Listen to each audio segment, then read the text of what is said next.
आज हम फिर आपके लिए एक मोटिवेशनल स्टोरी लेके आए हैं। आज की ये मोटिवेशनल स्टोरी ईमान का ज्ञान आपको बताएगी। तो चलिए शुरू करते हैं। बहुत समय पहले की बात है। प्रतापगढ़ नाम का एक राज्य था।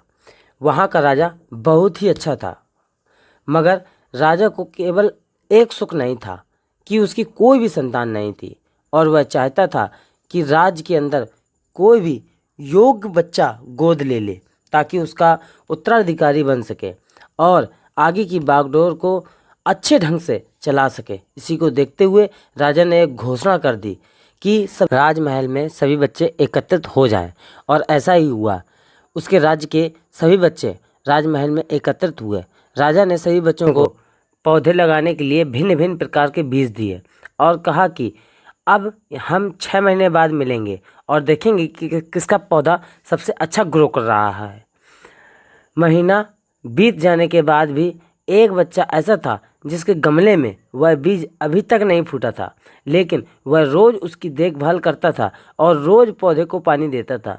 देखते ही देखते 3 महीने बीत गए। बच्चा परेशान हो गया। तभी उसकी माँ ने कहा कि बेटा धैर्य रखो, कुछ बीजों को फलने में ज़्यादा वक्त लगता है। और वह पौधे को सींचता रहा। 6 महीने हो गए।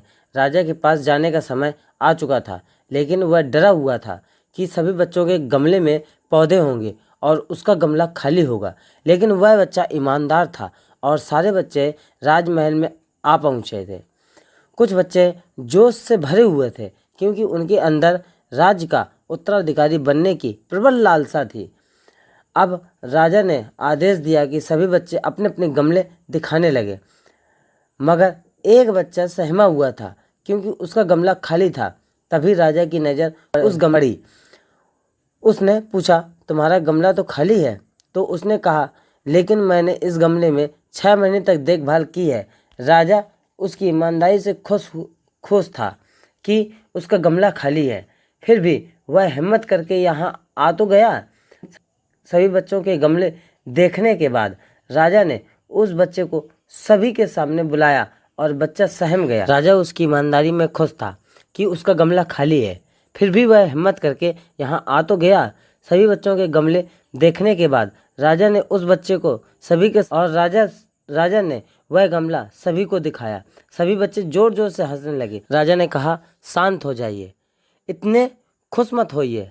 आप सभी के पास जो पौधे हैं वो सब बंजर हैं। आप चाहे कितनी भी मेहनत कर लें, उनसे कुछ नहीं निकलेगा। लेकिन असली बीज यही था। राजा उसकी ईमानदारी से बेहद खुश था और उस बच्चे को राज्य का उत्तराधिकारी बना दिया। लेकिन हमें इस कहानी से क्या सीखने को मिला? लेकिन अपने अंदर का ईमानदार होना बहुत ज़रूरी है।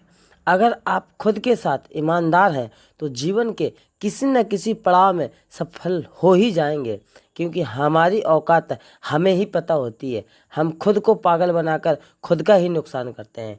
इसलिए अपना खुद का ईमानदारी से पूर्वक काम कीजिए और ईमानदारी पूर्वक से अपने मेहनत पे लगे रहिए। आप एक न एक दिन ज़रूर सफल होंगे। इसी के साथ धन्यवाद। जय हिंद, जय भारत।